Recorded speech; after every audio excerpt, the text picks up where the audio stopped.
अस्सलाम वालेकुम। मां तव्हांजो पंहिंजो मेज़बान गुल लगारी।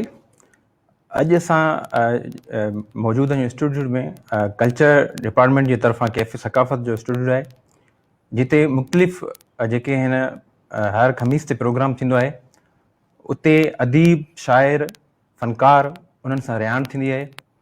ऐं अॼु असां सां जेका शख़्सियत मौजूदु आहे उन्हनि जो इल्मु अदब सां लाड़ो आहे ऐं हू पाण मुख़्तलिफ़ उहिदनि ते रहिया आहिनि ऐं पाण उस्ताद बि रहिया आहिनि ऐं गुज़िरियल केतिरनि ई सालनि खां हू कल्चर डिपार्टमेंट में बि रहिया आहिनि ऐं माशाअल्लाह उन्हनि उते सुठो कमु कयो आहे। ऐं अॼु हू जेके आहिनि सेक्रेटरी एजुकेशन आहिनि। ऐं अॼु असां जेका शख़्सियत मौजूदु आहे उनजो नालो जेको आहे मोहतरम मानवरा साईं ग़ुलाम अकबर साहिबु असां गॾु मौजूदु आहिनि। ऐं अॼु असांजो जेको प्रोग्राम आहे उन में सिंध जी जेके तइलीम आहे उनजा मसइला, उस्तादनि जा जेके मसइला आहिनि उहे असां जेके आहिनि त साईं सां डिस्कस कंदासीं ऐं कोशिशि कंदासीं त कुझु जेके मसइला आहिनि उन्हनि जो हल जेको आहे उहो असां साईं खां वठूं। ऐं असां सां जेको साईं मौजूदु आहे अकबर लगारी साहिबु। अस्सलाम वालेकुम सर। वालेकुम सलाम। सर कीअं आहियो? ठीकु आहियो? बिल्कुलु ठीकु। सिंध जी रवायत आहे त असां जेको महिमान ईंदो आहे उनखे असां वेलकम कंदा आहियूं। त असां वेलकम लाइ असां साईं खे गुलनि जो तोहफ़ो ॾींदासीं ऐं गुलनि जो तोहफ़ो जेको आहे उहो डायरेक्टर कल्चर डिपार्टमेंट आहिनि साईं संतोष कुमार साहिबु, उनखे चवंदासीं त हू अचनि ऐं साईं खे तोहफ़ो पेश कनि। Thank U. Thank U.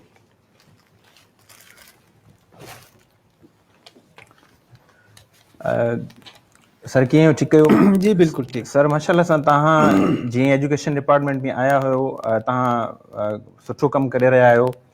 उहा या प्रमोशन्स हुजनि या उस्तादनि जा रेगुलराइज़ेशन जा इशू हुजनि, ऐं उमेदु आहे त तव्हां इन सिलसिले खे अॻिते वधाईंदो। ऐं अॼु असां वटि खोड़ सारा सवाल मौजूदु आहिनि, त मां कोशिशि कंदुसि त जेके जेके उस्तादनि जा इशूज़ आहिनि या सिंध जी तइलीम जा इशूज़ आहिनि, आया उहे ॿार जा इशूज़ हुजनि या स्कूलनि जा, त उहो कोशिशि कंदासीं त तव्हां खां उन्हनि जे बारे में सुवाल पुछूं ऐं हल बि पुछूं। सर ही जेको नई भर्ती पई थिए, बर्निंग इशू आहे, तव्हां छा था सम्झो त ही भर्ती शफ़ाफ़ नमूने सां थिए पई ऐं तव्हां जेके ड्यूज़ डायरेक्टर आहिनि उन जे कम मां मुतमिन आहियो ऐं कहिड़ियूं शयूं ग़लतियूं थी वियूं आहिनि या ग़लतियूं अञा थियनि थियूं पियूं, त उन जे बारे में सर तव्हां छा चवंदो? महिरबानी। मसइला त तमामु घणा आहिनि ऐं तव्हांजा सुवाल बि तमामु घणा आहिनि ऐं मूंखे ख़बर आहे त अॼु जेके ॾिसण वारा आहिनि, ॿुधण वारा आहिनि, उन्हनि वटि बि तमामु घणा सुवाल हूंदा। कोशिशि कंदासीं जेके मेजर इशूज़ आहिनि उन्हनि ते ॻाल्हायूं। जॾहिं 8 महीना पहिरीं एजुकेशन डिपार्टमेंट में मूं जॉइन कयो, तॾहिं तक़रीबन 2 हफ़्तनि जे अंदरि अंदरि मूंखे एजुकेशन जे तक़रीबन सभिनी मसइलनि जी ॼाण थी वई, ख़बर पइजी वई मीडिया जे ज़रिए, सोशल मीडिया जे ज़रिए, माण्हू जेके अचनि पिया मिलण जे लाइ। त मूं हिकु डिघी लिस्ट ठाही त एजुकेशन डिपार्टमेंट जा मसइला कहिड़ा आहिनि, उस्तादनि जा मसइला कहिड़ा आहिनि। उनखे मूं 3 हिसनि में विरायो। पहिरियां उहे आहिनि उस्तादनि जा मसइला, उन सां गॾु आहे स्कूलनि जा मसइला ऐं उन खां पोइ आहे क्वालिटी एजुकेशन जा मसइला। उस्तादनि जा बेशुमार मसइला शुरू में आया, किन जा रेगुलराइज़ेशन जा हुआ कि आईडीज़ बंदि हुयूं, ॿिया बि केतिरा ई इशूज़ हुआ जिन खे फौरी तौर ते हल करण जी ज़रूरत हुई। त उन्हनि ते मूं फौरी तौर ते शुरूआति में घणो तवजो ॾिनी ऐं उहे घणे क़दुरु मसइला हल थी विया। प्रोमोशन्स हिकु वॾे अरसे खां रुकियल हुयूं, उन्हनि प्रोमोशन्स ते खे असां स्पेशल टाइम ॾिनो ऐं तक़रीबन मां सम्झां थो त शुरूआती 3 या 4 महीननि में असां 2000 खां मथे प्रोमोशन्स करे छॾियूं।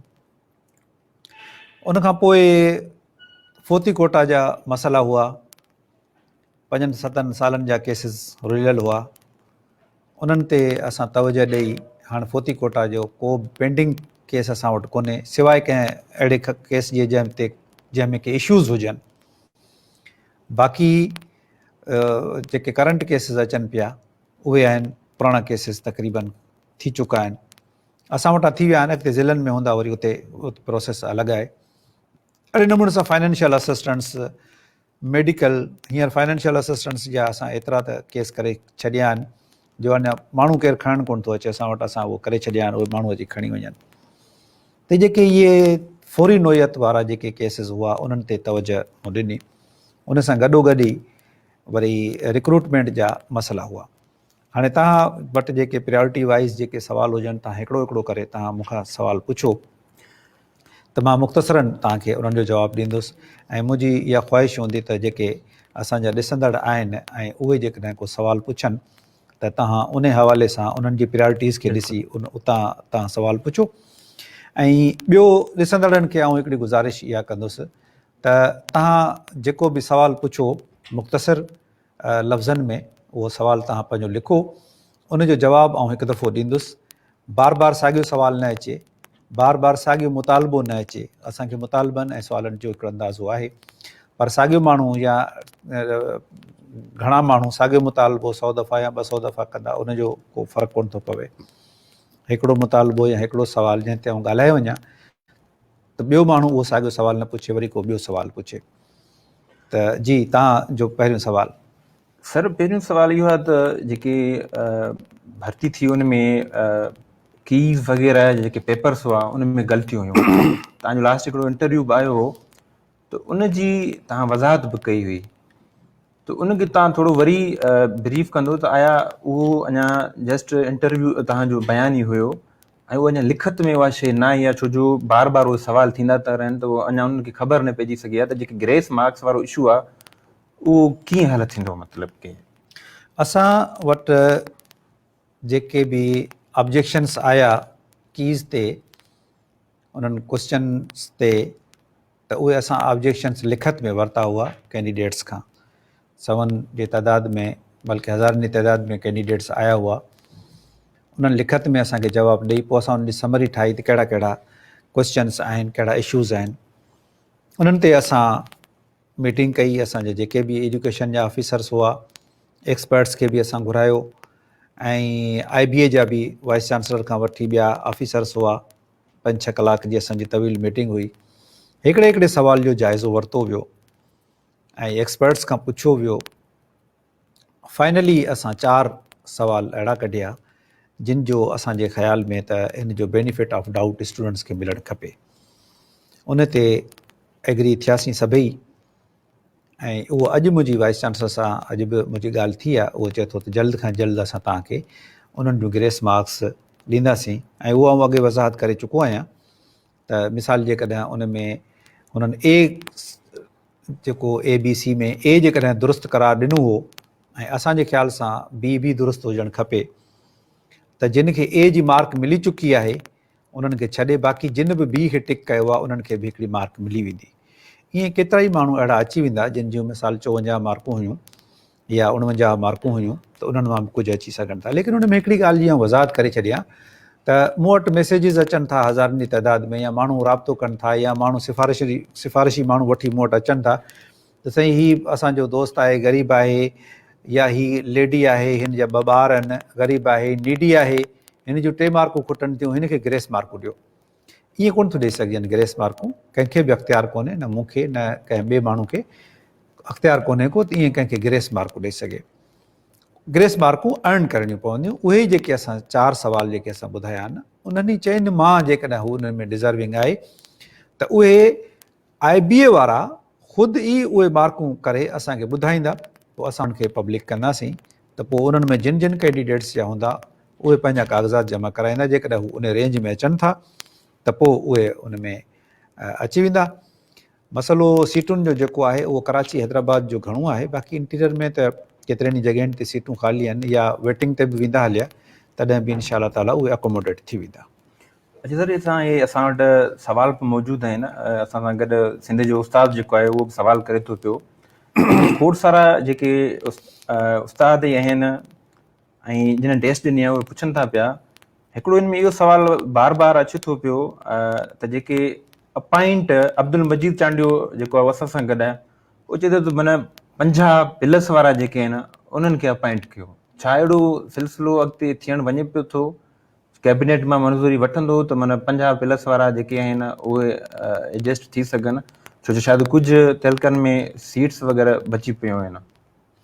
उन जी आउं वज़ाहत कयां त ॾिसो, जॾहिं असां काबीना में वञी रहिया हुआसीं त काबीना जे वञण खां पहिरीं कंहिं सहाफ़ी असांजे वज़ीर साईं सरदार अली शाह साहिब खां सवालु पुछियो त छा 40 मार्कुनि वारा या छोकिरियुनि खे 40 मार्कुनि ते पास. साईं चयो त मुंहिंजी ख़्वाहिश इहा आहे, साईं सरदार शाह चयो त मुंहिंजी ख़्वाहिश इहा आहे त छोकिरियुनि खे असां 40 ते डिक्लेयर कयूं पास.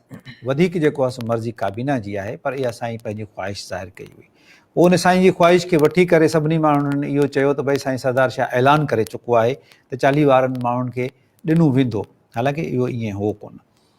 बहरहाल हर को माण्हू कोशिशि इहा कंदो त आउं बि इन में अचां, लेकिन ॻाल्हि इहा आहे त 50 पास वारो या जेको छोकिरियूं आहिनि उहे चवनि थियूं असांखे 40 या 45 ते पास कयो, उन जो डिपेंड दारोमदार आहे ई सीटुनि ते. हाणे सीटुनि जी सूरत हाल इहा आहे त कराची ऐं हैदराबाद में ऐं वॾनि शहरनि में, मसलन लाड़काणो आहे, केतिरा ई डिस्ट्रिक्ट हेडक्वार्टर्स में, इवन कंबर डिस्ट्रिक्ट हेडक्वार्टर आहे, नंढो ज़िलो आहे, पर उन जो हेडक्वार्टर में कैंडिडेट्स वधीक पास थिया आहिनि, सीटूं घटि आहिनि. ख़ुसूसन हैदराबाद में त तमामु वॾो हशर आहे जो तमामु घणा कैंडिडेट्स पास थिया आहिनि, तमामु घटि सीटूं आहिनि. शहरनि में ईअं थियो आहे, वॾा जेके शहर आहिनि, सखर में बि, कराची में बि, शायदि मीरपुरख़ास में बि, इवन हाणे कंबर जो मूं तव्हांखे मिसाल ॿुधायो, उते सीटूं खां वधीक माण्हू पास थिया आहिनि. वरी ॿियनि ज़िलनि में, नवाबशाह ज़िले में जी जेकॾहिं आउं ॻाल्हि कयां शहीद बेनज़ीराबाद जी, त उते उन ज़िले में सीटूं घणियूं आहिनि, कैंडिडेट्स घटि पास थिया आहिनि. हाणे इहो थींदो त जंहिं वक़्त में हीउ प्रोसेस कंप्लीट थी वेंदो, उनखां पोइ असां इवेल्युएट कंदासीं त हाणे असां वटि केतिरियूं सीटूं बचनि थियूं ऐं कंहिं ज़िले में बचनि थियूं. छो जो जेकॾहिं मिसाल जी ॻाल्हि, जेकॾहिं ओवरऑल चई छॾियो त भई 50 वारनि खे पास कयो, त पोइ 50 पास करण खां पोइ उहो 50 वारो घर कोन वेहंदो, उहो चवंदो हाणे मूंखे जॉब ॾियो.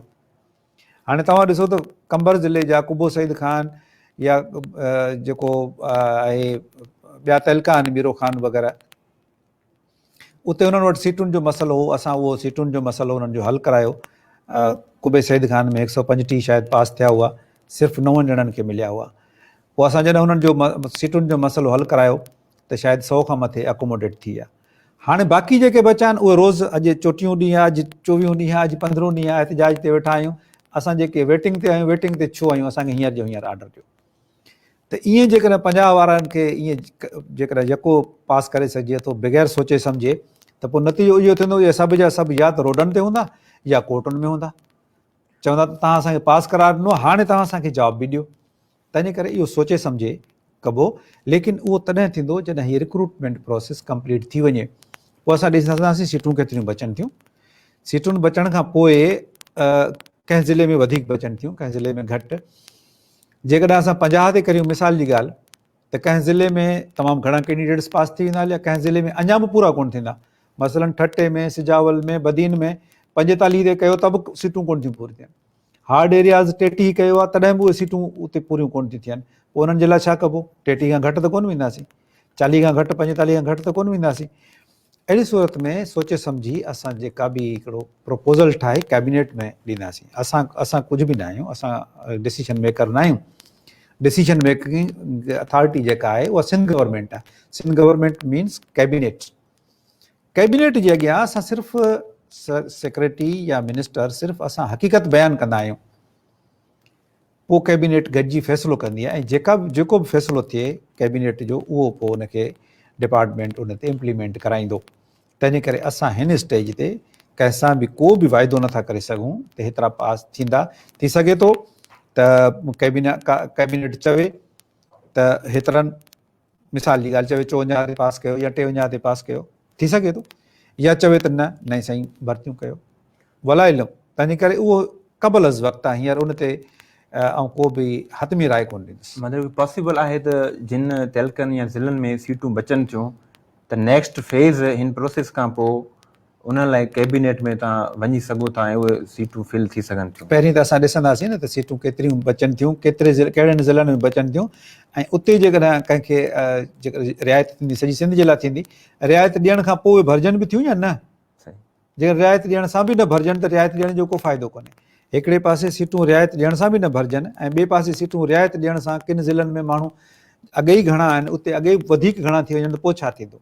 मूं अर्ज़ु कयो न, पोइ उहे माण्हू या त कोर्टुनि में हूंदा या त हूंदा रोडनि ते। उहे 2013 वारनि अञा त ईअं पिया कनि न, 9 साल थी विया आहिनि, उन्हनि जा मसइला हल कोन थिया, उहे कोर्टुनि में रोज़ु वञनि था, रोज़ु 5-7 पिटीशन्स थियनि थियूं। कोर्ट सगोरी चए थी त हिननि जा ॾिसो जाइज़ आहे त हिननि जी करियो, असां वटि अंबार थींदा वञनि था, ज़ाहिर आहे असां उन्हनि खे उहो नथा अकोमोडेट करे सघूं। अच्छा सर, ॿियो हिकिड़ो इशू अचे पियो तक़रीबन कराची रीजन में, हू जेको फॉर्म डी जो इशू आहे, छो जो घणा जेके कैंडिडेट आहिनि उन्हनि एडमिशन जे दौरान फॉर्म सी त ठारायो, पर फॉर्म डी जेको आहे उन्हनि हाणे ठारायो आहे ऐं हू पास बि आहिनि, सीट्स बि आहिनि। त इहो जेको इशू आहे इहो हल थियण जहिड़ो आहे या हल थी तव्हां करे सघो था? तव्हांजी इजाज़त हुजे त हिन सुवाल जो जवाब ऐं उर्दू में ॾियां? बिल्कुलु सर, बिल्कुलु। ये इशू जो है ये ज़्यादातर कराची और हैदराबाद में है, डी फार्म का इशू, इसलिए मैं उर्दू में बोल रहा हूँ ताकि हमारे उर्दू बोलने वाले जो हजरात हैं वो अच्छी तरह से समझ सकें। फार्म डी, देखिए मिस्टेक्स 2 किस्म की होती हैं, एक बोनाफाइड मिस्टेक होती है, एक मेलाफाइड होती है। एक जानबूझ के गलती की जाती है या कोई ऐसा तरीका निकाला जाता है कि मैं किसी न किसी तरीके से आ जाऊँ, वो फॉर्जरी होती है, उसको मेलाफाइड कहते हैं। एक बोनाफाइड होती है, एक ह्यूमन मिस्टेक होती है, वो कोई भी इंसान कोई भी गलती कर सकता है, तो जो जानबूझ के ना की जाए। कराची के, हैदराबाद के या कुछ और शहरों के भी जो लड़के लड़कियां आम तौर पे जब पढ़ते हैं, स्टूडेंट होते हैं, तो डोमिसाइल और फार्म सी बनवा लेते हैं, फार्म डी कहते हैं जब जॉब का इशू होगा तो बनवा लेंगे। कई लोगों को पता ही नहीं होता, तो यहाँ भी कई लोगों को पता नहीं था, तो हम इस बुनियाद पे कोई भी फॉर्म रद्द नहीं कर रहे। लेकिन चूंकि ये कोई 1, 2, 4 केसेस नहीं थे, ये सैकड़ों की तादाद में केसेस है, इसलिए हमने ये कहा है कि अगर वो लड़का या लड़की उस रेंज में आ रहे हैं जिनको ऑफर मिलना चाहिए, तो उनकी सीट रिजर्व करके आप केसेस को आप थोड़ा वेटिंग के लिए, थोड़े अरसे के लिए वेटिंग में करें, सीट उनकी रिजर्व रहेगी। जब ये प्रोसेस कंप्लीट होगा तो फिर हमें पता चलेगा कि कितने और कौन कौन फार्म डी वाले हैं, 500 हैं, 400 हैं, 600 हैं, 450 हैं, उनकी एक लिस्ट बना के, क्योंकि हम पॉलिसी के बाहर कोई भी फैसला सेक्रेटरी नहीं कर सकता, सेक्रेटरी को पॉलिसी के अंदर रहते हुए काम करना है। अगर से पॉलिसी में थोड़ी भी कोई तब्दीली करवानी है तो अगेन हमें काबीना में जाना पड़ेगा, और कैबिनेट इज सो काइंड कि अगर उनको हम कोई अच्छी जायज़ बात बताएंगे तो वो मान लेंगे। वो फिर हो सकता है कि हम पूरी की पूरी लिस्ट बना के कि ये 450 लोग हैं, इनको पास फार्म डी नहीं था और इनसे ये मिस्टेक, ह्यूमन मिस्टेक हुई है और ये आ भी रहे हैं उसमें, तो इनकी इजाज़त दी जाए, और मुझे उम्मीद है कि वो काबीना इजाज़त दे देगी। तो इसीलिए फार्म डी का जिनका मसला है उनको परेशान होने की ज़रूरत नहीं है। हाँ, अगर कोई दूसरे सूबे का, कोई दूसरे प्रोविंस का कोई कैंडिडेट है, उसने डोमिसाइल बाद में बनवा लिया, यहाँ का शनाख्ती कार्ड बाद में बना लिया, तो उनके लिए इशू है, वो कंसिडर नहीं होगा। अच्छा सर, दूसरे सवाल के ज़्यादातर वो लोग पूछते रहते हैं ड्यूअल एड्रेस जो है एनआईसी में, क्योंकि कुछ ऐसे कैंडिडेट हैं जैसे फीमेल में अक्सर करके उनकी शादी वगैरह हो जाती है तो वो एड्रेस वगैरह एनआईसी में चेंज करवा देते हैं। तो पॉलिसी मेरे ख्याल में जो डोमिसाइल पीआरसी वो तो स्टार्ट में बन जाता है, क्योंकि एड्रेस तो चेंज होता रहता है। तो ये भी एक इशू है कि आया उनको ऑफर लेटर मिलेंगे ड्यूअल एड्रेस पे, या जो फार्म डी में है एड्रेस वगैरह वो उस यूसी का है तो उस बेस पे। देखिए, उसमें भी मैं आपको कोई हतमी बात अभी नहीं बताऊंगा, लेकिन कुछ जो पॉलिसी गाइडलाइंस हैं उस पर मैं बात करूंगा। ये मसला तकरीबन सब ये फ़ीमेल का ही मसला है, मैरिज का ही के बाद ही उनका डोमिसाइल वो चेंज होता है, शनाख्ती कार्ड चेंज होता है। उस पॉलिसी में एक चीज़ लिखी हुई है कि जिस वक्त आप अप्लाई कर रहे हैं उस वक्त अगर आप मैरिड हैं तो आपको ये अख्तियार है कि आप अपना जो ओरिजिनल डोमिसाइल या पेरेंट्स के एड्रेस वाला था उस एड्रेस से आप अप्लाई करें, उस यूनियन काउंसिल से आप अप्लाई करें, या फिर हस्बैंड के एड्रेस से आप अप्लाई करें। اب یہ نہیں ہو سکتا, مثال کے طور پر ایک لڑکی کی شادی حیدرآباد سے بدین ہو گئی. اب چونکہ حیدرآباد میں سیٹوں کا مسئلہ ہے, حیدرآباد میں سیٹیں کم ہیں, بدین میں سیٹیں زیادہ ہیں, تو اس نے اپلائی تو حیدرآباد سے کیا تھا. اس کے ذہن میں یہ تھا کہ کون بدین نوکری کرے گا, میں تو حیدرآباد میں نوکری کروں گی. لیکن اب اس کو پتہ چلا کہ جی حیدرآباد میں تو جگہ نہیں ہے, بدین میں مل رہی ہے, تو وہ اس وقت کہتی ہے کہ مجھے بدین سے دو. ہم ان سے پوچھتے ہیں کہ آپ نے بدین سے اپلائی کیوں نہیں کیا؟ اگر آپ بدین میں رہتی ہیں, شناختی کارڈ بھی آپ نے تبدیل کروا لیا ہے, تو why didn't you apply from بدین؟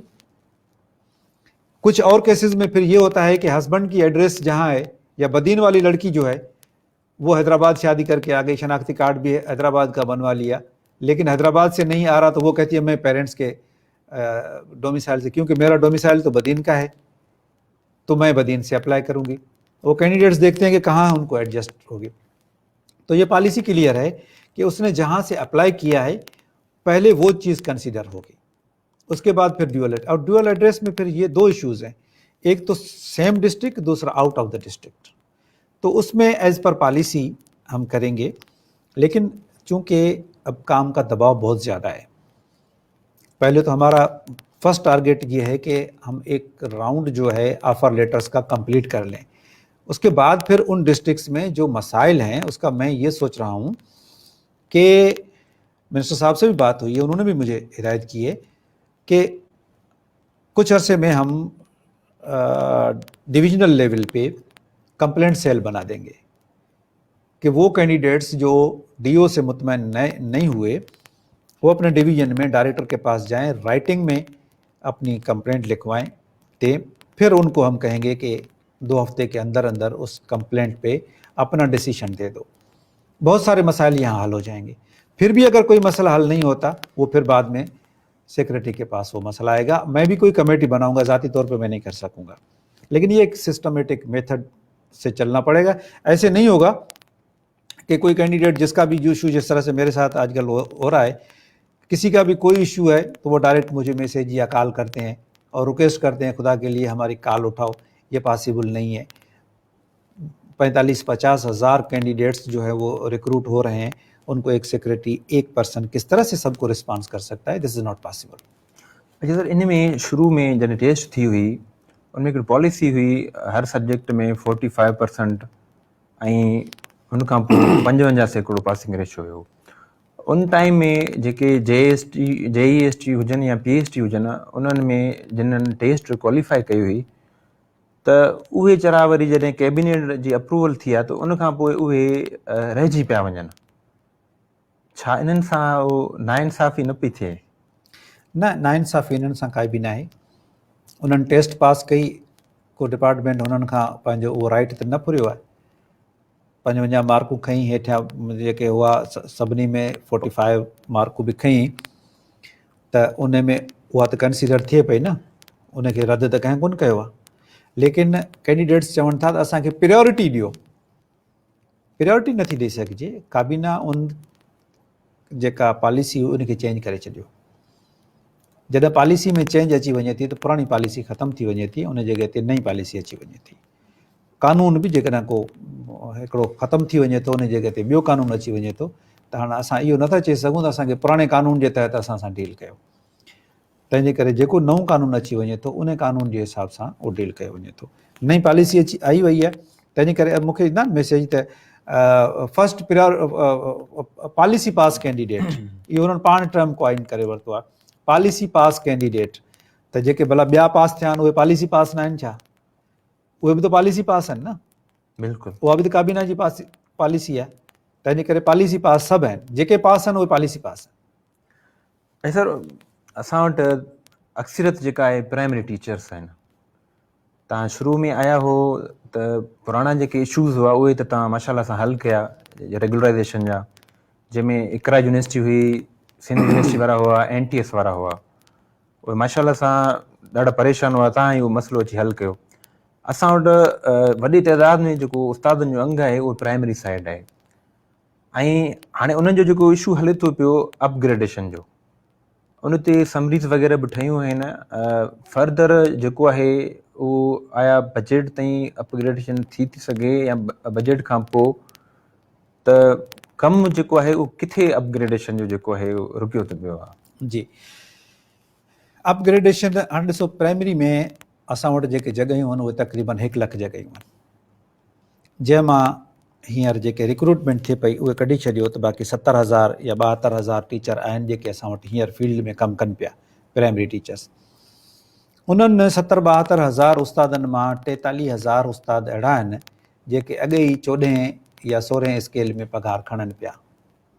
उन्हनि जो मसइलो कोन्हे, उहे एतिरा परेशान बि न आहिनि अपग्रेडेशन जे करे, उन्हनि खे अॻे ई पघार मिले पियो।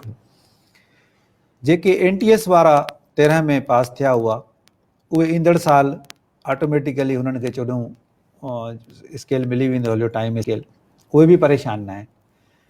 सिर्फ़ु परेशान आहिनि उन खां पोइ अचण वारा, त भई असांखे उहे टीचर थोरा आहिनि, उहे तक़रीबन 20,000 जे माना 70,000 मां सम्झो त 20,000 जे क़रीब थींदा, पर जेकॾहिं NTS वारा निकिरी विया त अञा बि घटि थींदा, 15,000 कैंडिडेट्स थींदा। उन्हनि जो मसइलो आहे। उन जे लाइ असां खाते जे तरफ़ां समरी ठाहे चीफ मिनिस्टर ॾांहुं मोकिली वई आहे। उहा फाइनेंस डिपार्टमेंट में पई आहे, छो जो हिन में फाइनेंशियल इम्प्लीकेशन आहे, हिन में जंप ईंदो, बजट जो इशू आहे, पघारुनि में वॾो जंप ईंदो। उन जे लाइ फाइनेंस वारा उते पंहिंजे इवेल्यूएट कनि पिया उनखे। उतां खां उहा चीफ मिनिस्टर साहिबु वटि वेंदी, उनखां पोइ इहा कैबिनेट में ईंदी। कैबिनेट कमेटी ठाही आहे हिकिड़ी फाइनेंस जी, उन कमेटी में वेंदी, इम्तियाज़ शेख साहिबु उनजा चेयरमैन आहिनि। उतां खां पोइ ॿीहर उहा कैबिनेट में ईंदी ऐं पास थींदी। थी वेंदो, मूंखे उमेदु आहे त हीउ थी वेंदो, हिन में कोई परेशानी जी एतिरी ॻाल्हि कोन्हे, थोरो वक़्त जी ज़रूरु ॻाल्हि आहे, थी वेंदो।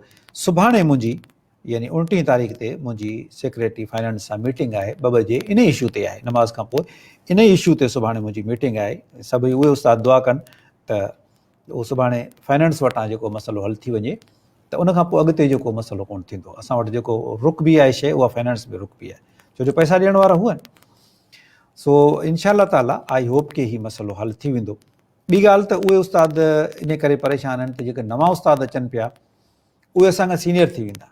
न, बिल्कुलु न। मूं उन ई समरी में इहो लिखियो आहे त असां डिक्लेयर कंदासीं त जेके बि नवां उस्ताद आहिनि उहे जूनियर हूंदा, ऐं जेके बि सीनियरिटी जेको आहे उहो बाय वर्च्यू ऑफ टाइम हूंदी आहे। Seniority by virtue of regular appointment. हाणे रेगुलर अपॉइंटमेंट जेके अॻे मिसाल 2013 वारो जेको अपॉइंटमेंट आहे हुनजी, उनखां 2022 वारो कंहिं सूरत में सीनियर करार न ॾींदो, भले 14 ग्रेड हुजे हुनजो, पर सीनियर हू रहंदो। अच्छा सर, उहो त हिकु अलॻि समरी हुई जेका रेगुलराइज़ेशन हुई, initial appointment from date of appointment, त उहा बि समरी ठही हुई और समरी अॻिते मूव थी। उन खां पोइ अपग्रेडेशन सां गॾु उहा जेका रेगुलराइज़ेशन इनिशियल अपॉइंटमेंट खां डेट ऑफ अपॉइंटमेंट खां उहो बि प्रोसेस माना कि अॻिते मूव न थियो आहे। त मुंहिंजे ख़्याल में उन सां लाॻापियल हिकु सुवालु आहे, JEST ऐं ECT जेके 2018 में भर्ती थिया हुआ, हाणे उनमें तव्हां त न हो, पॉलिसी मेकर ॿिया हुआ, पर हाणे जेका हीअ भर्ती पई थिए उहा थिए पई रेगुलर बेसिस ते। त हू जेके उस्ताद आहिनि JEST ऐं ECT, त उहे त उन्हनि खां कॉन्टेक्ट ते आहिनि ऐं लाज़मी उहे रेगुलर थींदा, उनखां पोइ ई उन्हनि जो सिलसिलो हलंदो। पर उन्हनि जी बि हिकु समरी मूव थी हुई रेगुलराइज़ेशन ते। त हिकिड़ो त इनिशियल अपॉइंटमेंट खां डेट ऑफ अपॉइंटमेंट खां उहा समरी हुई, इहो सुवालु आहे। ॿियो JEST ऐं ECT वारा जेके आहिनि उहे हिन भर्ती खां पोइ उहे जूनियर था थी वञनि। त जूनियर वारो त मसइलो कोन थींदो, उहो असांजी कोशिशि इहा आहे, भरपूर कोशिशि इहा हूंदी त असांखे जेको बि बाय वर्च्यू ऑफ टाइम पहिरीं अपॉइंट थियो आहे उहो सीनियर हूंदो। पोइ जेकॾहिं उहो रेगुलर न बि थियो, हूअं हालांकि कानून में इहो आहे त with effect from the regular appointment, ऐं हू अञा रेगुलर न थिया आहिनि, ऐं रेगुलर थियण जे लाइ उन्हनि खे 3 साल खपनि था। इहो वरी बि मसइलो काबीना में वेंदो, जॾहिं बि अचे, पर इहो काबीना में मसइलो ईंदो। ऐं कैबिनेट खे गुज़ारिश कंदासीं त इंशाअल्लाह ताला इन्हनि खे रेगुलर बि कनि ऐं इन्हनि खे डिक्लेयर कनि त उहे सीनियर हुजनि जेके नवां उस्ताद अचनि था उन्हनि खां। इहो असां पंहिंजी भरपूर असांजी कोशिशि इहा हूंदी। असां इन में असां जेके उस्तादनि जो एहसासु आहे उहे IBA जे थ्रू आहिनि, हीअ बि IBA जे थ्रू आया आहिनि। हुननि कहिड़ो क़सूरु कयो त हुननि जे दौर में उनखे कॉन्ट्रेक्ट ते रखियो वियो, ऐं हाणे वारनि खे छा इहा ॾिसो न डिपार्टमेंट रियलाइज़ कयो त भई हिन खे कॉन्ट्रैक्ट ते छो रखिजे, डायरेक्ट छो न रखिजे। उन वक़्त में बहरहाल जेका बि पॉलिसी ठही उन में वरी बि काबीना खे तब्दीली करण जो अख़्तियार आहे, जेको इनशा ताला असां वेंदासीं काबीना में कराईंदासीं। अच्छा, जेकी JEST ECT आहे न, उहे हींअर उन्हनि हिकिड़ो सोशल मीडिया ते फेसबुक हुजे या ट्विटर हुजे, उहे वञनि पिया एहतजाज में, त नंढा असां माना जूनियर पिया थियूं, असां एहतजाज कंदासीं, त उहो तव्हां उनखे वेलकम कंदो या उन्हनि खे तव्हां चवंदो त एहतजाज न कयो, हीउ जेको तव्हांजो इशू आहे उहो असां हल कंदासीं? ॾिसो, एहतजाज तॾहिं कबो आहे, एहतजाज कंहिंजे ख़िलाफ़ु? डिपार्टमेंट जे ख़िलाफ़ु। डिपार्टमेंट त उन्हनि सां गॾु आहे, डिपार्टमेंट त उन्हनि जी ॻाल्हि ॿुधे पियो, डिपार्टमेंट हमदर्दाना उन जे लाइ मदद बि करे पियो, कोशिशि बि करे पियो। हिकिड़ी शइ जेका शुरू खां जेका हिकिड़ी शइ में प्रॉब्लम हो, उन प्रॉब्लम खे जेको बि मौजूदा सेटअप आहे, मिनिस्टर ऐं सेक्रेटरी उहे त उन्हनि जी हेल्प कनि पिया न। एहतजाज कबो आहे जॾहिं हुननि जी केरु ॻाल्हि न ॿुधे, तॾहिं एहतजाज कबो आहे न। ऐं सीनियरिटी वारो उहो त असां चऊं पिया त उहो सीनियरिटी उन्हनि खे मिलंदी, उनजो इशू कोन्ह थींदो। ॿियो इहो त घणा माण्हू मिसगाइड करण वारा बि हूंदा आहिनि, उस्तादनि खे घणा माण्हू, ऐं आसानी सां उस्ताद पढ़ियल लिखियल तबिको आहे, पर आसानी सां अलाए छो मिसगाइड थी वञनि था, उहे अलाए छो माण्हुनि जे चकर में अची वञनि था, एतिरो जल्दी मिसगाइड न थियनि उस्ताद। असां हुननि सां गॾु आहियूं, हुननि जे इशूज़ ते असां हुननि सां गॾु आहियूं, असां हुननि जी मदद कयूं पिया, असां पंहिंजे तरफ़ां चाहियूं था त उन्हनि जा मसइला हल थियनि। उहो एहतजाज करे असांखे ॿुधाइण जे लाइ ईंदा न, उहो असां त हुननि सां गॾु आहियूं। अॻिते असां काबीना खे गुज़ारिश बि कयूं पिया, उन्हनि जे मसइलनि जे लाइ हमदर्दाना कोशिशि बि कयूं पिया, ऐं उमेद आहे त मसइलो हल थी वेंदो। एहतजाज सां जेकॾहिं के मसइला हल थियनि हा त पोइ हेसि ताईं भला कराईंदा न। 2018 में थिया हुआ, 2022 में छो था एहतजाज कनि, तॾहिं कंदा न भला। जॾहिं हींअर असां हुननि जी मदद करण जे लाइ तयारु वेठा आहियूं, त हींअर हुननि जो एहतजाज करणु सिर्फ़ु कुझु माण्हुनि जी शरारत थी सघे थी, जिन जा के पंहिंजा मक़सद हूंदा हासिलु करणु। अच्छा सर, मुंहिंजे ख़्याल में जेका समरी हिकिड़ी वियल आहे इनिशियल डेट ऑफ अपॉइंटमेंट खां, अगरि उहो इशू हल थी थो वञे त हीअ जेके JEST ECT आहिनि उन्हनि जो इशू सीनियरिटी वारो हल थी सघे थो, छो जो पहिरें ॾींहं खां वठी जॾहिं सीनियरिटी काउंट थींदी त रेगुलर पोइ अगरि 3 सालनि खां पोइ बि थियनि था त छा उहो इशू हल थी सघे थो? जी हा, उहो इशू हल थी सघे थो। ऐं इहा समरीज़ कुझु 2-3 समरीज़ ॿियूं बि आहिनि, इन्हनि ते सुभाणे मुंहिंजी सेक्रेटरी फाइनेंस सां मीटिंग आहे, ऐं उनखां पोइ असां इनखे काबीना में खणी ईंदासीं। अला मालिक आहे, इहे इशूज़ हल थी वेंदा। इहे अहिड़ा इशूज़ न आहिनि जेके जंहिंमें उस्तादनि में ऐं इंतिज़ामिया में टकराव थिए। टकराव उते थींदो आहे जॾहिं को माण्हू को हठधर्मी करे या को हमदर्दाना गौर न करे। असां वटि त अहिड़ी ॻाल्हि ई कोन्हे। अच्छा सर, 2 साल थिया आहिनि SPSC में जेके हेडमास्टर जूं पोस्टूं हुयूं 1500, उहा वयल हुई, अञा टेस्ट न थियो आहे, ऐं केतिरा ई स्कूल जेके आहिनि हेडमास्टर जी पोस्ट त आहे लेकिन उते हेडमास्टर मौजूदु न आहे, छो जो SPSC में वयल आहे, जॾहिं रिक्रूटमेंट थिए। ऐं उन सां लाॻापियल हिकु सुवालु आहे, IB हेडमास्टर जेके आहिनि उन माशाल्लाह सां सुठो कमु कयो आहे, उन्हनि पंहिंजे हणा वणा गॾु करे ख़र्चु कयो आहे स्कूलनि ते, ऐं हेडमास्टर जहिड़ो जेको आहे एडमिनिस्ट्रेटर, उहो अलाए केतिरा एहतजाज करे चुको आहे। उन्हनि जो मुस्तक़बिल छा आहे? आया उहे रेगुलराइज़ थींदा, न थींदा, ऐं थींदा त कॾहिं थींदा? हाणे तव्हां ॾिसो त इन्हनि जो मसइलो पंहिंजी जॻह ते रुलियो पियो हो। असां ई मूं साईं सरदार शाह साहिब खे रिक्वेस्ट कयो ऐं साईं खे बि अहसासु थियो। असां मीटिंग कई पाण में त असां हिननि जी मदद कयूं ऐं कंहिं तरीक़े सां हिननि जो वे आउट कढियूं। हालांकि तव्हांखे ख़बर आहे त विच में इलाही डिस्टर्बेंस बि अची वई हुई। पोइ असां साईं सरदार शाह साहिबु ऐं असांजा ॿिया एजुकेशन जा ऑफिसर, असां मिनिस्टर लॉ मिनिस्टर सां ऐं AG सिंध सां असां मुलाक़ात कई लॉ डिपार्टमेंट में, ऐं असां उनजो वे आउट कढियो, समरी मूव कई, चीफ मिनिस्टर साहिबु समरी अप्रूव कई, ऐं असां उन्हनि जो पीरियड एक्सटेंड कयो। पहिरीं त पीरियड ई एक्सटेंड कोन थियो। उहो पीरियड एक्सटेंड करण खां पोइ असां सिंध पब्लिक सर्विस कमीशन में मोकिले छॾियो आहे त हिननि जी तव्हां एलिजिबिलिटी चेक कयो एज़ पर कोर्ट ऑर्डर। ठीकु आहे, हाणे असां पंहिंजो कमु करे छॾियो। हाणे एलिजिबिलिटी चेक करणी आहे सिंध पब्लिक सर्विस कमीशन खे। सिंध पब्लिक सर्विस कमीशन सां न सिर्फ़ु IBA वारो इशू, पर असांजा ॿिया बि इलाही डिपार्टमेंट जा इशू आहिनि। असांखे AEN ऐं असांखे पंहिंजो हेडमास्टर्स, HSTs, सब्जेक्ट स्पेशलिस्ट असांखे खणणा आहिनि, लेकिन हज़ारनि जी तइदाद में असां वटि माण्हुनि जी खोट आहे। कमीशन जे थ्रू ई खणणा आहिनि, ऐं कमीशन वटां असांखे जवाबु न पियो मिले। अॼु 28 तारीख़ ते मुंहिंजी चीफ सेक्रेटरी सिंध सां मुलाक़ात थी आहे ऐं मूं हुनखे अप्राइज़ कयो आहे, नवां आया आहिनि, मूं हुनखे इन शइ जे अप्राइज़ कयो ऐं हुन चयो आहे त हुन पंहिंजो सिंध पब्लिक सर्विस कमीशन जे, त हुन चयो त भाई ये और डिपार्टमेंट्स के का भी मसला होगा, लेकिन चूंकि एजुकेशन एक बड़ा डिपार्टमेंट है, उसके ज़्यादा केस है। मैंने कहा सर हमारे ज़्यादा केस है और भी होंगे, लेकिन हमारे ज़्यादा, हम सफ़रर्स हैं ज़्यादा, तो आप हमारी मदद करें।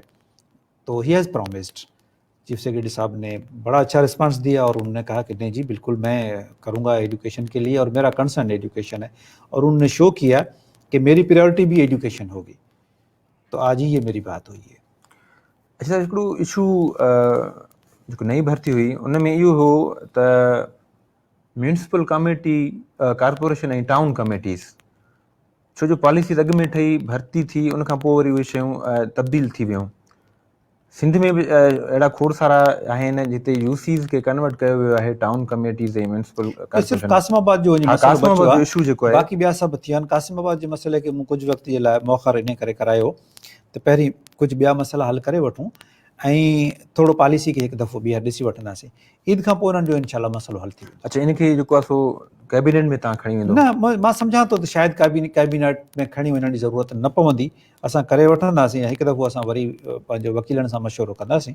कोई अहिड़ो इशू न थिए जंहिंमें, ॾिसो न, को बि अहिड़ो इशू न कजे जंहिंमां हिकु कुझु माण्हुनि जो मसइलो हल करण जे लाइ वरी ॿिया माण्हू नाराज़ थी पवनि, त वरी कोर्ट में वञनि, वरी उन में असांखे बैकफुट ते विढ़णो पवे। थोरो सोचे सम्झी उन जे करे असां कयूं पिया। छो जो जेकॾहिं असां यूसी बेस ते कयूं था त ज़ाहिर आहे त जेको सिस्टम हले पियो यूसी वारे हिसाब सां त पंहिंजी यूसी में ई अकोमोडेट थींदा, ऐं जेकॾहिं असां म्यूनिसिपलिटी जे कयूं था त उहे टॉप टू बॉटम थींदा, त उन में वरी यूसी वारा केतिरा रहिजी वेंदा। त इन करे इनखे थोरो सोचे सम्झी करिणो आहे, जे वरी लिटिगेशन्स में हिननि में न हलिया वञनि। अच्छा, ईद खां पोइ इहो इशू ईद खां पोइ इन ख़्याल आहे हल थी वेंदो। अच्छा, उन जेके 2012 जी भर्ती थी हुई उन खां पोइ लास्ट सुप्रीम कोर्ट जो बि कुझु डिसीशन आयो आहे त तव्हां स्क्रूटनी वग़ैरह कयो, जेके इन में उस्ताद क्लियर आहिनि उन्हनि जूं पघारूं वग़ैरह जेके आहिनि उहे जारी कयो। टाइम घटि आहे, तंहिंजे करे मां तव्हांजे सुवाल खे हिते ई खणां थो। इन इशू खे एड्रेस करण जे लाइ मूं शुरूआत करे छॾी ऐं HR असांजी विंग आहे, उन में मूं 3-4 कमेटियूं ठाहियूं। हिकिड़ी कमेटी लाड़काणू डिवीज़न खे ॾिसे पई, ॿी कमेटी खैरपुर पंहिंजो सखर डिवीज़न खे। सखर डिवीज़न में खैरपुर जा मैटर असां वटि आया, मुंहिंजे ख़्याल में 200 खनि माण्हू अहिड़ा हुआ जेके असांजे हिसाब सां बोगस हुआ। असां उन्हनि खे डिक्लेयर करे छॾियो त they are not employees of the department, ऐं कुझु माण्हू शायदि 40-45 माण्हू बिल्कुलु सही हुआ, असां उन्हनि खे डिक्लेयर करे छॾियो जेन्युइन आहिनि। ईअं ई असांजो लाड़काणे जी पंहिंजी ॿियनि ज़िलनि जी हलियूं पिए त वरी मथां ही असां हिन में मसरूफ़ थी वियासीं। कराची पंहिंजो हुकुम अची वियो सुप्रीम कोर्ट जो त जल्द खां जल्द हिन खे ॾिसो। असांखे 4800 फाइल मिलिया जेके असां 4 महीननि में स्क्रूटनाइज़ कया आहिनि। 850 कैंडिडेट्स तक़रीबन कराची में आहिनि। 850 मां असांखे सिर्फ़ु 145 केस बहितर लॻा जिन जा डॉक्यूमेंट्स ठीकु हुआ, बाक़ी त सऊं सिधो ॾिसण में ई अचे पियो थी बोगस आहे। ईअं उहो ईअं त हिकिड़े माण्हू खे अपॉइंटमेंट मिले थी सेप्टेंबर में, हुनजो मेडिकल थिए थो 2 महीननि खां पोइ, त साबित थी वियो इन मां त हुन बैकडेट में इहो सॼो करायो आहे। हाणे जेके 145 थिया, असां सिर्फ़ु उन्हनि जो चयो त असां हिननि डिग्रियूं वेरीफाई कराईंदासीं। DT जी यानी ड्राइंग जी डिग्री, लैंग्वेज जी डिग्री ऐं पंहिंजो अरेबिक जी डिग्री। असां इदारनि खे लिखी छॾियो आहे डिग्रीज़ जे लाइ, रिस्पॉन्स अचणु शुरू थी वियो आहे। 12 डिग्रियूं वेरीफाई थी अची वियूं आहिनि वापसि, जंहिंमां 6 बोगस निकितियूं आहिनि। त हाणे उन 145 मां केतिरा माण्हू करेक्ट थियनि था, इहो विदिन 1 मंथ जेतिरा बि माण्हू दुरुस्त थिया असां उन्हनि खे नोटिफाई करे छॾींदासीं त हीअ असांजा मुलाज़िम आहिनि, उहे वञी स्कूलनि में पढ़ाइनि। बाक़ी जेके न थिया उहे असां सुप्रीम कोर्ट खे ॿुधाईंदासीं त हीअ असांजा मुलाज़िम न आहिनि, बोगस आहिनि, हीअ जेको सो कूड़ा डोमिसाइल आहिनि ऐं बोगस अपॉइंटमेंट्स आहे, उनखे असां हिकु दफ़ो डिक्लेयर करे छॾींदासीं। कई इंक्वायरियूं थियूं, इंक्वायरियूं करे फाइलनि में रखी छॾींदा हुआ, हिकिड़े पासे नोटिफाई करे छॾियूं ही दुरुस्त आहिनि, ही दुरुस्त न आहिनि। जेके दुरुस्त न आहिनि भले वञी उहे कोर्टनि में वञनि, पोइ जेको कोर्ट फ़ैसिलो करे, जेके जाइज़ आहिनि उहे वञी पंहिंजो पघार खणनि। अहिड़े नमूने सां असां जल्दी हर ज़िले जो करे छॾींदासीं। सभिनी ज़िलनि में इहो इशू आहे बि कोन, कुझु ज़िलनि में घणो आहे, कुझु में थोरा माण्हू आहिनि, पर पैरेलली इहो कमु बि हले पियो। ऐसे तव्हां हीअं जेका नई भर्ती आहे उन में तव्हां बाक़ाइदा इंस्ट्रक्शन ॾींदा रहंदा आहियो, उहो तव्हांजो फेसबुक अकाउंट हुजे या वॉइस हुजे व्हाट्सएप जे ज़रिए, त कुझु अहिड़ा तहलका आहिनि, ज़िला आहिनि। मूंखे तव्हां इहो सुवालु तव्हां खां पुछां थो, ऐं वॉइस मैसेज ॾींदो आहियां पंहिंजे ग्रुप ते, डीओज़ जे ग्रुप ते, उन्हनि मां इहो लीक केरु थो करे? लाज़मी जिते तव्हांखे केरु ॾींदो आहे जो तव्हां रखी छॾींदा आहियो? इहो कहिड़ा जासूस आहिनि? जासूसी अवाम ई आहे जेके तव्हां लाज़मी मोकिलियो था। न, आउं त डीओज़ खे मोकिलींदो आहियां, असां डीओज़ पंहिंजे ख़िलाफ़ बि तव्हांखे ॿुधाइनि था। जो त माना सुठी ॻाल्हि आहे, सर, माना हू अगरि तव्हां उन्हनि खे थोरो दड़का बि ॾियो था त पोइ वीचारा हू हलाए था छॾीनि व्हाट्सअप ग्रुप में। रुगो मूंखे नथो मिले व्हाट्सअप ग्रुप, जेके बि आहिनि जेके टीचर्स आहिनि उते मिली थो वञे। सर, सवाल इहो त कुझु तहलका ज़िला अहिड़ा आहिनि जिते ऑफर लेटर अञा इशू न थी सघिया आहिनि, ऐं तव्हां बार बार उन्हनि खे डेडलाइंस ॾींदा रहिया आहियो। ऐं ॿियो इन सां रिलेटेड क्वेश्चन इहो त जेका वैकेंसी पोज़ीशन आहे, हिकु ॿ ज़िलो छॾे करे त मुंहिंजे ख़्याल में कंहिं बि डीओ जेको आहे वैकेंसी पोज़ीशन जेका नई आहे उहा उन्हनि छो न कई आहे, ऐं कैंडिडेट ॾाढा परेशान पियूं। हाणे अचनि पियूं वैकेंसी पोज़ीशन्स, हाणे अचनि पियूं, ऐं डेडलाइन खां पोइ कुझु तहलका वञी रहिया आहिनि। असां नथा चऊं त फलाणो ज़िलो रहियो आहे, कुझु तहलका वञी रहिया आहिनि। कराची में सिर्फ़ु सेंट्रल जो मसइलो हो, बाक़ी हाणे मिसाल खैरपुर ज़िलो आहे, वॾो ज़िलो आहे, त उन जा घणा आहिनि, 7-8 तहलका आहिनि शायदि, उन में 6 तहलका थी विया, बाक़ी 2 आहिनि जेको अॼु या सुभाणे में उहो ख़तमु थियणा आहिनि। मिठी जो वॾो इशू हो जेको बि सवाइ डिप्लो जे, बाक़ी डिप्लो ऐं कलोई जे बाक़ी थी विया आहिनि। ईअं दादू जेको रहियो आहे तहलको, थोरा थोरा तहलका रहिया आहिनि, पर उन्हनि ते बि अॼु जीअं मूं पंहिंजे वाइदे जे मुताबिक़ मूं उन्हनि खे जेको धमकी ॾिनी हुई, धमकी कोन्हे, उहा अॼु मूं हुन ते अमल बि कयो आहे, पर डिपार्टमेंटल सीक्रेट आहे जेको आउं तव्हांखे ॿुधाए नथो सघां। अच्छा, जेको डीओ कमु नथो करे उनखे को सज़ा जज़ा जो कानून, मूं चयो न, आउं हुन ते शुरूआति करे चुको आहियां, पर उहो डिपार्टमेंटल सीक्रेट आहे, उहा ॿुधाईंदुसि कोन, हर शइ वॉइस मैसेज में कोन ॿुधाईंदुसि। अच्छा, ॿियो हिकिड़ो इशू जेको हलंदो थो अचे शुरू खां वठी, बायोमेट्रिक जो। असां वटि बायोमेट्रिक आहे, ऐं जेके मॉनिटरिंग असिस्टेंट आहिनि उहे कमु कनि था पिया, उहो जेको आहे अटेंडेंस वठी बि अचनि था। कुझु अहिड़ा टीचर्स आहिनि जेके मुसलसल एब्सकांडर बि अचनि पिया, मुसलसल गैर हाज़ुर बि अचनि था पिया, पर उहे सम्झो कि शहनशाह लॻा वेठा आहिनि, उन्हनि खे का बि परवाह न आहे। त इहो त अगरि मुंहिंजे स्कूल में बि ईअं थिए त मुंहिंजे ख़्याल में त आउं बि डिसाइड थी वेंदो त हू जेको नथो अचे बायोमेट्रिक में बार बार कोशिशनि खां पोइ, त हुनखे त कुझु ई नथो थिए। बिल्कुलु तव्हांजी सही ॻाल्हि आहे। जेकॾहिं असां एब्सकाउंडर ऐं हैबिचुअल एब्सेंटी ते जेकॾहिं असां एक्शन न खणंदासीं त असांजे हिन सॼे बायोमेट्रिक जो को फ़ाइदो ई कोन्हे। उन ते असां एक्शन जी शुरूआति खणी करे चुका आहियूं, केतिरनि खे असां रिमूवल फ्रॉम सर्विस बि करे चुका आहियूं, केतिरनि खे सज़ाऊं मिली चुकियूं आहिनि। इन ते आउं 2 मीटिंगूं करे चुको आहियां डीओज़ सां, ऐं डीओज़ कुझु डीओज़ सज़ाऊं अहिड़ियूं ॾिनियूं हुयूं जेके खिल जहिड़ियूं सज़ाऊं हुयूं, जिन ते मूं इलाही उन्हनि खे सख़्ती सां उन्हनि खे मने बि कयो, ऐं वरी ॿीहर ॿुधण जे लाइ बि उन्हनि खे मूं चयो, ऐं उन्हनि खे चयुमि पंहिंजे डिपार्टमेंट खे त उहे उन्हनि जे ख़िलाफ़ु मूं वटि अपील कनि। छो जो मिसाल कराची जे हिकिड़े डीओ सज़ा ॾिनी कंहिं माण्हू खे, 3 दफ़ा हू एबसेंट हो त हुन सिर्फ़ु 3 ॾींहंनि जी पघार कटी, त इहा का सज़ा त कोन्हे का। जेका टीम मुख़्तलिफ़ वक़्तनि ते वञे थी ऐं 3 दफ़ा लाॻीतो हुनखे एबसेंट करार ॾिनो आहे, त उहो 3 ॾींहं एबसेंट कोन चइबो, उहो कंटिन्यूअस एबसेंस आहे उनजी 3 ॾींहं जी पघार कटणु तमामु घटि सज़ा आहे। ईअं केतिरनि माण्हुनि खे रिमूवल फ्रॉम सर्विस कयो आहे, केतिरनि जी इंक्रीमेंट्स ख़तमु कई आहे, पर अञा घटि नंढे पैमाने ते। हाणे मसइलो इहो आहे त उहो डीओ कंदो, हाणे डीओ खे जेकॾहिं चवां त उहो कमु कयो त हेॾां वरी रिक्रूटमेंट जो प्रोसेस थो डिस्टर्ब थिए, ऐं तकिड़ो कंहिं चवां पियो त रिक्रूटमेंट वारो प्रोसेस हिकिड़े पासे थी वञे त उन सां गॾु पोइ जेके ॿिया असांजा कम रहिया पिया आहिनि असां उन्हनि ते तवजो ॾियूं। अच्छा, मॉनिटरिंग असिस्टेंट जेके आहिनि उन्हनि जा बि शायदि प्रमोशन्स वग़ैरह जेके आहिनि 14 खां 16 में उहे रुकियल आहिनि। उहो उन्हनि जा रिक्रूटमेंट रूल्स जो मसइला हुआ, उहे मूं हल कराए छॾिया आहिनि, उहे इनशाला थी वेंदा। अच्छा सर, ॿियो इहो कोर्ट हिकु डिसीशन ॾिनो हुयो त जेके हाई स्कूल आहिनि उन्हनि खे अपग्रेड करे हायर सेकेंडरी में कयो वञे। कोर्ट सॻोरी असांखे चयो त 100 स्कूल पहिरें हिन में तव्हां अपग्रेड कयो हाई स्कूल खां हायर सेकेंडरी, पोइ उन्हनि ते चङो ख़ासो ख़र्च बि अचे थो। ऐं वेझड़ाई में असांजी कैबिनेट कमेटी 50 स्कूल उन मां हिन साल जे लाइ कया आहिनि, मंज़ूर कया आहिनि, जंहिंमें 25 स्कूल त असांखे हलंदड़ साल में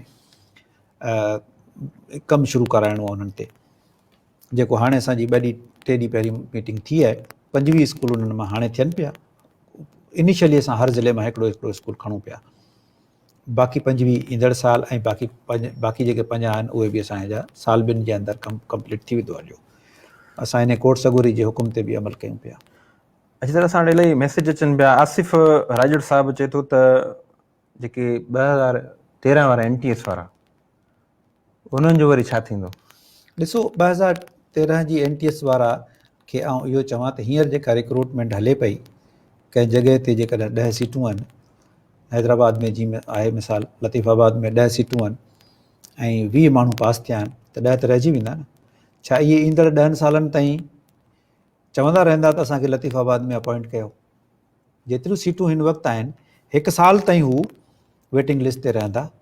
अहिड़े नमूने सां NTS वारा उन वक़्त में को इन इदारे एतिरियूं त फ़राख़ दिली सां मार्कूं ॾिनियूं जो को बि माण्हू हींअर जेको मूं वटि अचे थो उहो 60-70 मार्कुनि खां घटि वारो त को आहे ई कोन। 80-90 हिकिड़ी छोकिरी वॾियूं 102 मार्कूं बि हुयूं, 100 मां 102 मार्कूं। हा, उहो इन करे जो 20 मार्कूं उन्हनि खे एक्स्ट्रा मिलियूं, 82 मार्कूं हुन खयूं हुयूं, 20 मार्कूं हुनखे मिलियूं, 102 मार्कूं हुनजो थियो। हा, अहिड़ियूं उहा उनखे बि कोन मिलियो, छो जो 106 मार्कुनि वारे खे मिलियो। त हाणे NTS वारनि खे आउं रुॻो हिकिड़ी ॻाल्हि चवां थो त तव्हां जूं जेतिरियूं बि मार्कूं आहिनि, मिसाल तव्हां जूं 65 मार्कूं आहिनि, तव्हां उन यूनियन काउंसिल मां को बि हिकिड़ो केस खणी अचो 64 या 63 वारे खे ऑर्डर मिलियो हुजे, त मुंहिंजो वाइदो आहे तव्हांखे आउं ऑर्डर ॾींदुसि। जेकॾहिं तव्हां खां घटि वारे खे कंहिंखे मिलियो आहे त, बाक़ी तव्हां खां वधि वारे खे मिलियो हूंदो, जेतिरियूं सीटूं हुयूं ओतिरियूं मिली बि हलियूं। हाणे त कोट सगोरी जो वरी ॿियो हुकुम बि आयो आहे त इहो टाइम बार केस आहे, 9 साल पुराणो केस आहे, तंहिंजे करे हिनखे कंसीडर नथो करे सघिजे। हिन मां NTS मां जेके 100 या हज़ारनि जी तइदाद में असांखे एप्लीकेशन्स अचनि पियूं, इन मां को 4-5 को केस थींदा त थींदा, या 10-20 थींदा वधि में वधि। बाक़ी लार्ज स्केल ते जेके केस आहिनि उहे कोन थींदा, उहे खामखां पंहिंजो वक़्तु ज़ाया न कनि। असां वटि टाइम तमामु घटि आहे। स्कूलनि में कॉन्टीजेंसी बजट ऐं SMC बजट जेका आहे उहा गवर्नमेंट जी तरफ़ां त मिले थी ऐं बाक़ाइदा रिलीज़ बि थिए थी, पर उहा स्कूलनि में त जेको आहे सो नज़र नथी अचे। त इहो तव्हां हिन खे कीअं ॾिसंदो? ऐं इन ते का इंक्वायरी या कॾहिं इन जो का पुछा गछा थींदी न थींदी त हीअ बजट जेका आई आहे कॉन्टीजेंसी बजट, छो त उहा त स्कूल लाइ रखियलु आहे, पर स्कूल इवन कुझु DOs जेको आहिनि अलाए कीअं उन्हनि वटि DDO पावर बि न आहिनि, पर उहो बजट जेका आहे हिकु स्कूल जी न 90 80 90 100 स्कूल जी एट ए टाइम उहो कढाए हली था वञनि ऐं उनखां पुछाणो बि नथो थिए। न, उन्हनि खां पुछाइण जो सिस्टम आहे, बिल्कुलु पुछाणो थींदो। ऐं 80-90 स्कूलनि जो त को हिकिड़ो DO कढी नथो सघे, हुन वटि DDO पावर सभिनी स्कूलनि जा त कोन्हनि खे, उहे त TOs वटि पावर्स आहिनि उन्हनि जा। बहरहाल जेकॾहिं को कंहिं हिकु अधु जॻह ते या 2 जॻहियुनि ते को अहिड़ो वाक़ियो हूंदो त पोइ उहो ज़ाहिर आहे उनजे लाइ एंटी करप्शन बि आहे ऐं उनजे लाइ डिपार्टमेंटल इंक्वायरियूं बि आहिनि, डिपार्टमेंटल सज़ा बि आहे, उहे बि थींदियूं END रूल्स जे तहत। बाक़ी ओवरऑल इन ते मॉनिटरिंग घटि रही आहे, हाणे असांजो फाइनेंशियल ईयर क्लोज़ पियो थिए ऐं SMC या इहा असां चवंदासीं उन्हनि टीचर्स खे उहे असांखे रिपोर्ट कनि त भई मुंहिंजे स्कूल में कॉन्टीजेंसी ते को ख़र्चु न थियो आहे या SMC जा पैसा मूंखे न मिलिया आहिनि, उहे टीचर असांखे कंप्लेंट कनि। पर जेकॾहिं उहो टीचर ऐं एजुकेशन जो कामोरो पाण में मिलियल हूंदा ऐं मिली भगत सां उहे जेकॾहिं करे वेंदा त जेके 45,000 स्कूल आहिनि उन्हनि सां इंडिविजुअली हर जॻह ते न सेक्रेटरी पहुची सघंदो, न मिनिस्टर पहुची सघंदो, न को ॿियो पहुची सघंदो। उन में असांखे सोसाइटी ऐं उस्तादनि जी बि मदद खपे, उहे असांखे ॿुधाइनि त असांजे स्कूल में SMC या हिन जा फंड इस्तेमालु न थिया आहिनि, त पोइ ज़ाहिर आहे असां उन ते एक्शन खणंदासीं। तव्हांखे बिल्कुलु ॿुधाईंदा, पर को बि टीचर अगरि तव्हां ॾे पहुचे थो, तव्हांजी शिकायत बि करे थो, पर वरी बि उनखे उन स्कूल में ई रहणो आहे, उनखे मुख़्तलिफ़ थ्रेट्स वग़ैरह या जी न थींदो आहे, हिकिड़ी उहे ॻाल्हि ॿुधो ईंदा न, रहनि। जेको उस्तादनि जूं एसोसिएशन्स आहिनि न, उन्हनि जो कमु ई उस्तादनि जे मसइलनि खे इंतिज़ामिया ते पहुचाइणु आहे न। उहे पंहिंजे जेका एसोसिएशन नुमाइंदा आहिनि उन्हनि जा, उहे हुननि खे ॿुधाइनि, उहे नुमाइंदा असांखे ॿुधाईंदा, असां गॾिजी करे, असां उस्ताद ऐं इंतिज़ामिया ॿ अलॻि शयूं न आहिनि, इहे गॾु आहिनि, इन्हनि खे गॾिजी कमु करिणो आहे। उस्ताद बि इंतिज़ामिया जो हिसो आहिनि, उहे गॾिजी हिन निज़ाम खे बहितर बनाईंदा। इहो थोरी आहे त सॼो ॾींहुं रुॻो हिक ॿिए सां शिकवा शिकायत हूंदी ऐं सॼो ॾींहुं रुॻो एजुटेशन जो माहौल हूंदो, पोइ एजुकेशन बहितर कीअं थींदी, क्वालिटी एजुकेशन कीअं थींदी, स्कूलनि जा मसइला हल कीअं थींदा। ॾिसो टे मसइला मूं ॿुधायोसि न, स्कूलनि जा मसइला, तालीम जा मसइला ऐं उस्तादनि जा मसइला। उस्ताद साहिबनि खे बि गुज़ारिश आहे, जीअं असां ईमानदारी सां उन्हनि जे मसइलनि खे हल करण जे लाइ राति ॾींहुं कोशिशि कयूं पिया, हू बि महिरबानी करे अॻिते अची स्कूलनि जा मसइला ऐं तालीम जा मसइला हल कराइण जे लाइ असांजी मदद कनि। मुंहिंजी अपील आहे उस्तादनि खे त उहे असांजी मदद कनि, गॾिजी करे कमु कयूं ऐं बहितरी जी कोशिशि कयूं। रुॻो इंतिज़ामिया न करे सघंदी कुझु बि, जेकॾहिं असांजो उस्ताद असां सां गॾु न बीहंदो त। ऐं सर असां वटि DOs डायरेक्टर जेके आहिनि, उन पोस्ट लाइ को क्राइटेरिया मुक़ररु आहे? माज़ी में त को अहिड़ो नज़र न आयो आहे। छा तव्हां उन्हनि जी जेका आहे भर्ती चइजे या जेका उनजी, असां वटि ईअं थियो आहे जेको प्रमोशन थिए थो उहो DO बि थी थो सघे, डायरेक्टर बि थी थो सघे, पर हाणे उहा असांखे ख़बर न आहे त आया उहो अहल बि आहे या उन सीट लाइ न आहे, पर उहो DO बि लॻी थो वञे, डायरेक्टर बि लॻी थो। का सर्च कमेटी या लास्ट जेको तव्हां हिकिड़ो चयो त असां कमेटी वग़ैरह ठाहींदासीं, उन जा इंटरव्यू वग़ैरह जेके कंडक्ट कंदासीं या का अहिड़ी टेस्ट वग़ैरह, छो जो इहा अहिड़ी सीट आहे, हिते अगरि उहो अहल क़ाबिल माण्हू न हूंदो त मुंहिंजे ख़्याल में न त उहो रीजन संभाले थो सघे, न उहो DO ज़िलो संभाले थो असां सघे। जेका ॻाल्हि कई उन ते असां अमल कयो, ऐं असां जेके हींअर डायरेक्टर रखिया विया हुआ उन्हनि जा असां पाण इंटरव्यू कया हुआ, जंहिंमें मिनिस्टर साहब, ऐं यानी सेक्रेटरी ऐं हिकु साबिक़ तइलीमी ऑफिसर, असां टे ॼणा वेठा हुआसीं। असां जेके बि 20 ग्रेड में आया हुआ, असां उन्हनि सभिनी सां मीटिंग कई हुई, इंटरव्यू कयो। उन खां पोइ असांखे जेके बहितर माण्हू लॻा उन्हनि खे असां अॻिते खणी आयासीं। अॻिते असां DOs जे लाइ बि ईअं कंदासीं।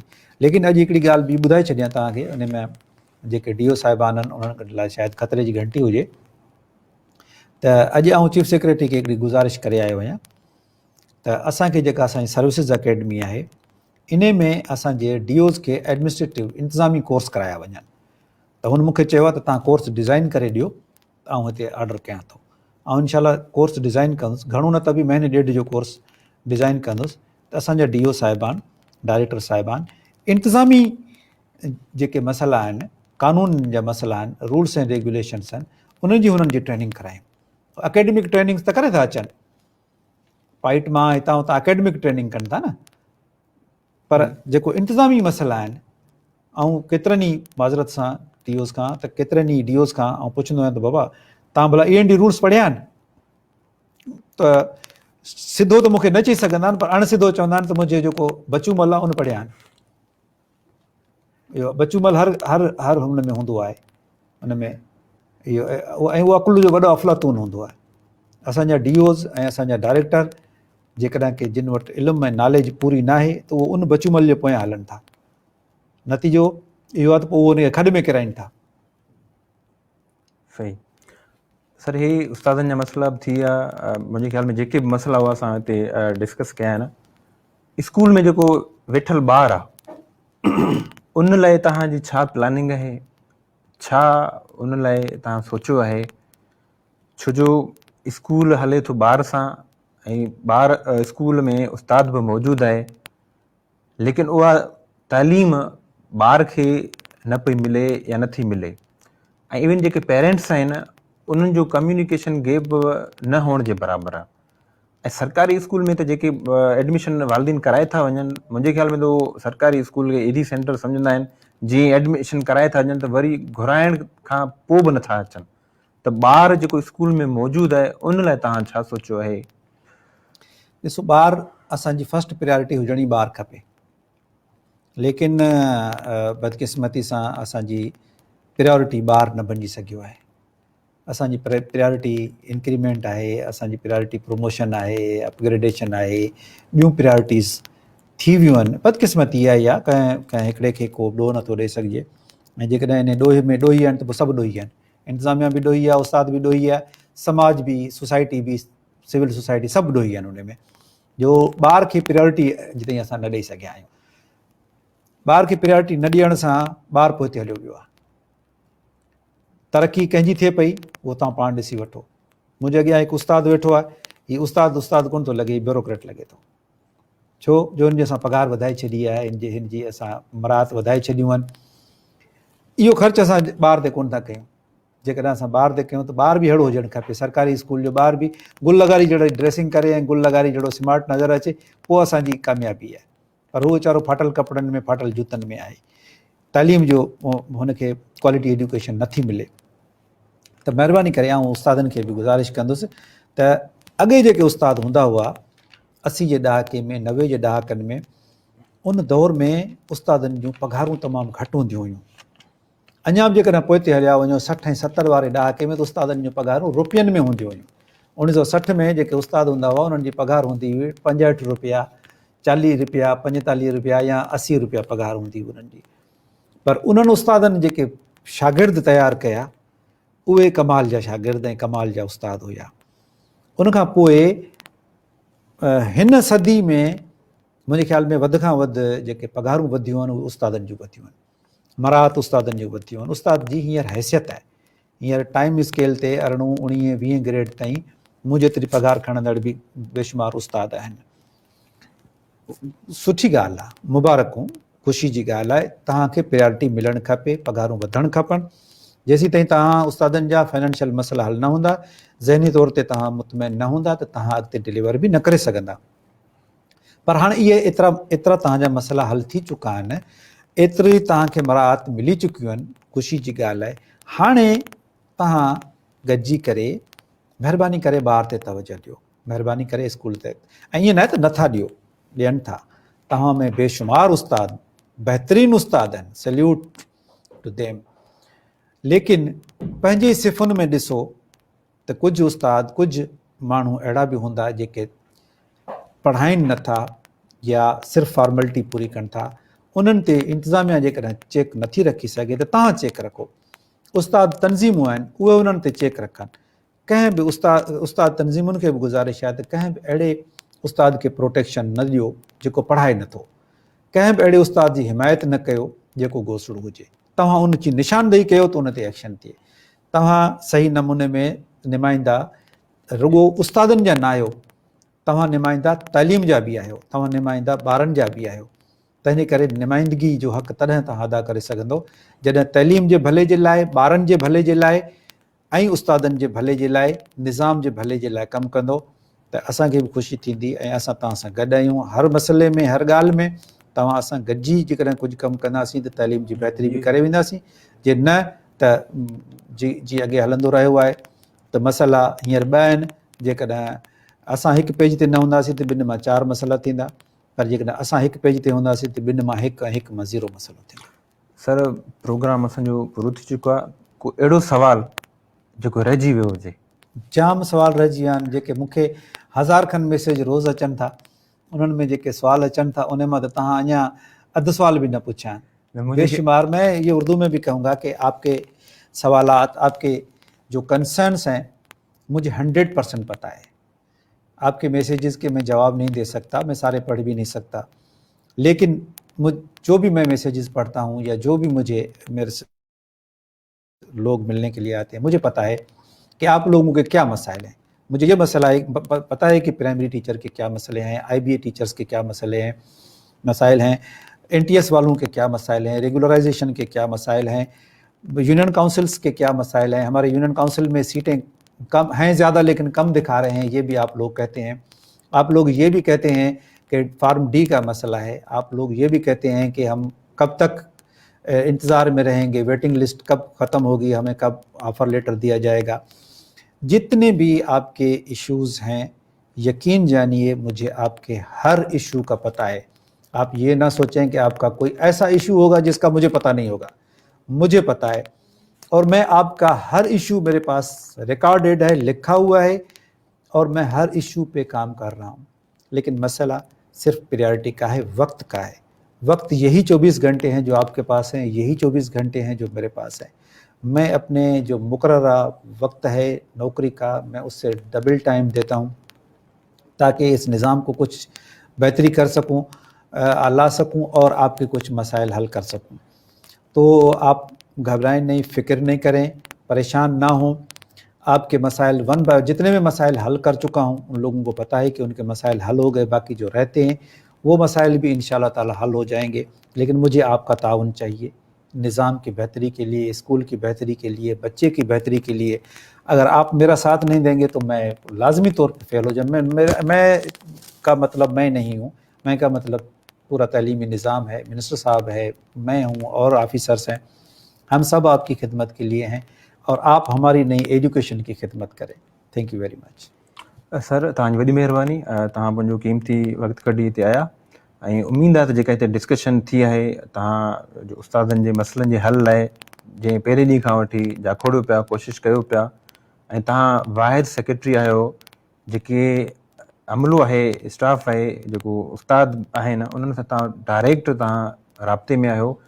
ऐं वॾी इहा ॻाल्हि आहे तव्हां हर ॿिए माण्हूअ खे मैसेंजर हुजे, व्हाट्सअप हुजे, तव्हां उन सां राब्तो कयो था ऐं उनखे जवाबु ॾियो था. तव्हांजी वॾी महिरबानी. उमेदु त इहा जेका कोशिशि आहे तव्हां जारी रखंदो. नेक्स्ट वीक जेको आहे इंशाल्लाह असां कंहिं नए दोस्त सां गॾु, कंहिं अदीब सां गॾु, कंहिं शाइर सां गॾु रिहाण कंदासीं ऐं सभिनी खे एडवांस में ईद मुबारकूं. सॾ में सॾ, सदाईं गॾु. Thank U.